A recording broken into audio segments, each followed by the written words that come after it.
হেমা খাতার উসমান প্রশ্ন করেছেন, আপনি বললেন মুসলমানদের মাঝে কিছু কুলাঙ্গার আছে যারা খারাপ কাজ করে, মিডিয়াও তাদের তুলে ধরে। এই মুসলিমরা কি ধর্মের নামে এসব কাজ করে মিডিয়াকে সুযোগ দিচ্ছে না?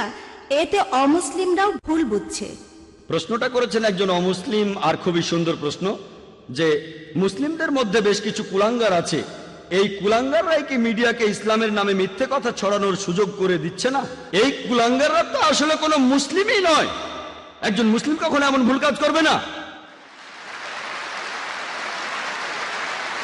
মুসলিম শব্দটার অর্থ হলো যে ব্যক্তি তার নিজের ইচ্ছাকে আল্লাহ তাআলার কাছে সমর্পণ করে। মুসলিমদের মধ্যে এই কুলাঙ্গাররা হচ্ছে আসলে নকল মুসলিম। নাম হতে পারে মোহাম্মদ, জাকির, আব্দুল্লাহ, সুলতান ইত্যাদি ইত্যাদি। নাম দিয়ে আপনি মুসলিম হবেন না, আপনি মুসলিম হবেন কাজ দিয়ে। আল্লাহর কাছে নিজের ইচ্ছাকে সমর্পণ করলেই আপনি মুসলিম হবেন। তাহলে এই লোকগুলো সত্যিকারের মুসলিম নয়, তবে তাদের নামগুলো মুসলিম। তাই মিডিয়াকে সুযোগ দিচ্ছে কি দিচ্ছে না এটা নিয়ে তারা ভাবে না। তারা তো তাদের নিজেদের ধর্ম নিয়েই ভাবে না, তারা নিজেদের ধর্মকে থোড়াই কেয়ার করে, কিন্তু তারা তাদের ধর্মকে নিয়ে ভাবে না। মিডিয়া কি বলছে সেটা নিয়েও তারা ভাবে না। তবে আমি মিডিয়া দোষ দেব, মিডিয়া কেন অল্প কিছু মানুষের কাজকে তুলে ধরছে? যদি মুসলিমদের বেশিরভাগই এসব কাজ করত, তখন ইসলামকে অপবাদ দিলে আমিও আপত্তি করতাম না। তবে তারা অল্প কিছু মানুষকে বেছে নিচ্ছে। চিন্তা করেন, হিটলার 60 লক্ষ ইহুদিকে হত্যা করেছিল, এজন্য কি খ্রিস্টান ধর্মকে দায়ী করব? হিটলার যে 60 লক্ষ ইহুদিকে মেরেছে, সবাইকে পুড়িয়ে মেরেছে, এজন্য কি আমি খ্রিস্টান ধর্মকে দোষ দিতে পারবো?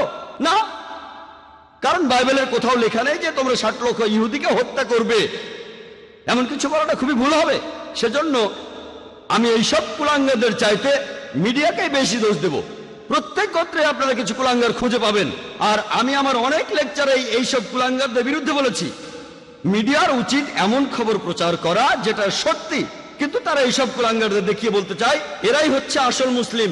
তারা এভাবে বলতে পারে যে এই মুসলিম চুরি করেছে তারা মাত্র 1 জন, 5 জন, 10 জন, আর মুসলিমদের সংখ্যা 100 কোটিরও বেশি। এভাবে বললে কোনো সমস্যা নেই। তবে তারা বলতে চায় যে সব মুসলিমই ভুল কাজ করছে।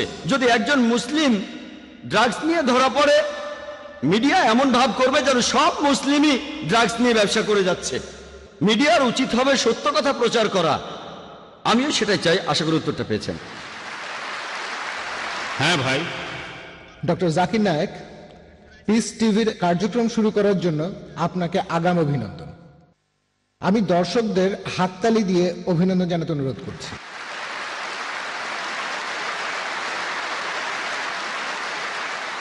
আমার প্রশ্নটা হলো, ইসলাম ধর্মে খতনা দেয়াটা বাধ্যতামূলক কেন? ভাই, আপনি প্রশ্ন করলেন এটা কি আবশ্যিক, এটা কি বাধ্যতামূলক যে মুসলিম পুরুষরা খতনা করবে, এটা কি ফরজ? ভাই, এটা ইসলামে আবশ্যিক না, এটা হলো সুন্নাত। এটা সুন্নতে মুআক্কাদা, এটা করলে খুবই ভালো, এটা হলো মুস্তাহাব। আর ইসলামে খতনা দেওয়াটা হলো সুন্নাত, এটা ফরজ না। তবে খতনা দেওয়ার অনেকগুলো কারণ আছে। আমি একজন ডাক্তার হিসেবে এই সুন্নতে খতনার উপরেই পুরো একটা লেকচার দিতে পারি, তবে এটা প্রশ্নোত্তর পর্ব, আমি তাই সংক্ষেপে বলছি।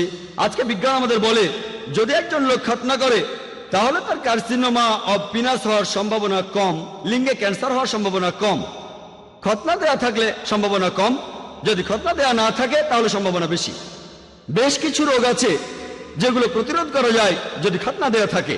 খতনা দেওয়ার সময় প্রেপিউসটা কেটে ফেলা হয়, অর্থাৎ লিঙ্গের ফোরস্কিন কেটে ফেলা হয়। এখানে আপনারা দেখবেন যে খতনা না দেয়া কেউ যদি প্রকৃতির ডাকে সাড়া দেয়, তারপর প্রসাব করার পরে তার প্রেপিউসের ভেতরে প্রসাবের কয়েকটা ফোঁটা থেকে যায় ফোরস্কিনের ভেতরে, এ থেকে অনেক রোগ হতে পারে। চুলকানি হতে পারে, শরীরের ত্বকে প্রদাহ হতে পারে, হতে পারে পেপলোসাইটিস। খতনা করলে এইসব রোগকে প্রতিরোধ করা যায়। আর এছাড়াও আমরা প্রসাব করার পরে পানি দিয়ে ধুয়ে নিই, এভাবে রোগকে প্রতিরোধ করি। আজকে বিজ্ঞান আমাদের বলে একজন লোক বেশি যৌন তৃপ্তি পাবে যদি তার খতনা দেয়া থাকে, বেশি যৌন তৃপ্তি পাবে। এছাড়াও খতনা দেয়া থাকলে আপনার ত্বকে বিভিন্ন রকম ইনফেকশন হওয়ার সম্ভাবনাও কম। এখনকার বিজ্ঞান আমাদের বলে যার খতনা দেয়া থাকে তার এইডস রোগ হওয়ার সম্ভাবনাও অনেক কম। এইডসের ভাইরাস খুবই তাড়াতাড়ি ছড়াবে যদি খতনা করা না থাকে। এরকম আরো অনেক রোগকে প্রতিরোধ করা যায়। এজন্য আপনারা দেখবেন যে আজকের আমেরিকাতেই 50%-এর বেশি ছেলেকে তাদের জন্মের পরই খতনা দেওয়া হয়, তারা কিন্তু মুসলিম না। এমনকি আমেরিকার খ্রিস্টানরাও ডাক্তার বাবা মাকে জিজ্ঞেস করেন আপনারা কি আপনাদের ছেলেদের খতনা দিতে চান, আর তাদের 50%-এরও বেশি ছেলেকে খতনা দেওয়া হয়। ইসলামে আছে সেজন্য করে না, কারণ তারা জানে এতে করে তাদের ছেলেদের উপকার হবে। আশা করি উত্তরটা পেয়েছেন। হ্যাঁ ভাই। আসসালামু আলাইকুম, আমার নাম ইমরান মোহাম্মদ, একজন আইটি ম্যানেজার। আমার প্রশ্নটা ইসলামের বিরুদ্ধে মিডিয়ার ষড়যন্ত্রগুলো নিয়ে। মুসলিমরা কিভাবে এসব ষড়যন্ত্রের প্রতিবাদ করবে? যেভাবে আমেরিকা পুরো পৃথিবীকে শাসন করতে চাচ্ছে, ইসলামকে দাবিয়ে রাখতে চাচ্ছে, ইত্যাদি ইত্যাদি। এসব ক্ষেত্রে প্রায়ই দেখা যায় যেসব মুসলিম তাদের ধর্ম সম্পর্কে খুব একটা জানে না, তারা মিডিয়ার এইসব মিথ্যা রটনা শুনে সেগুলোই বেশি করে বিশ্বাস করে।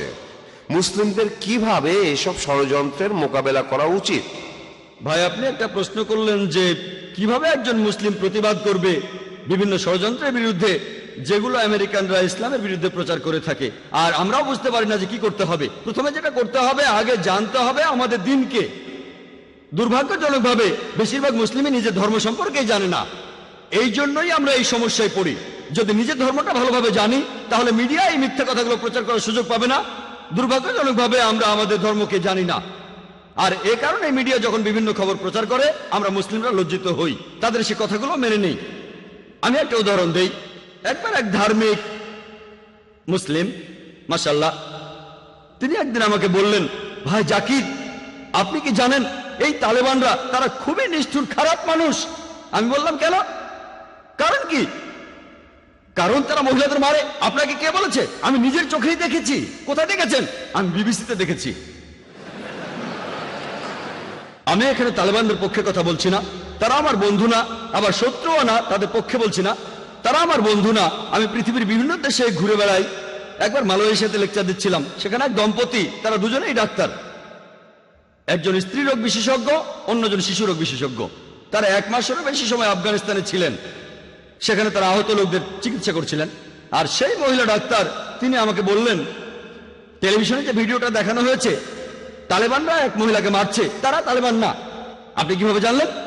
কারণ আমি তালেবানদের সাথে ছিলাম। আমি জানি তারা কিভাবে পাগড়ি বাঁধে। যেমন ধরুন, আমরা আরব নই, তাই আমরা বুঝতে পারবো না পাগড়ি বাঁধার কতগুলো নিয়ম আছে আরবদের মধ্যে।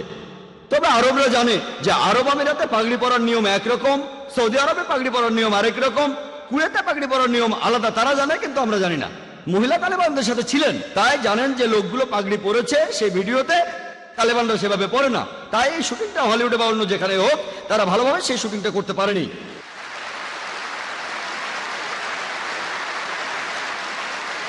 মিডিয়া এভাবে সবকিছু বদলে দিতে পারে। যেমন ধরুন, আপনাকে প্রশ্ন করলাম যে জর্জ বুশ ভালো না খারাপ মানুষ? ভালো না খারাপ? আপনি বললেন ভালো মানুষ না। আমি এখানে না শব্দটা এডিট করে দেব, আর আপনারা শুনবেন সে ভালো মানুষ। তারপর আপনাকে যখন সে ভিডিওটা দেখাবো, তখন বলবেন, ও মুখ ফসকে ভালো মানুষ বলেছি।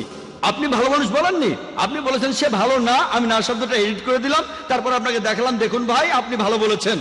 তখন বলবেন ভুল করে বলেছি, আমি মুখ ফসকে বলেছি। মুখ ফসকে বলেননি, আপনি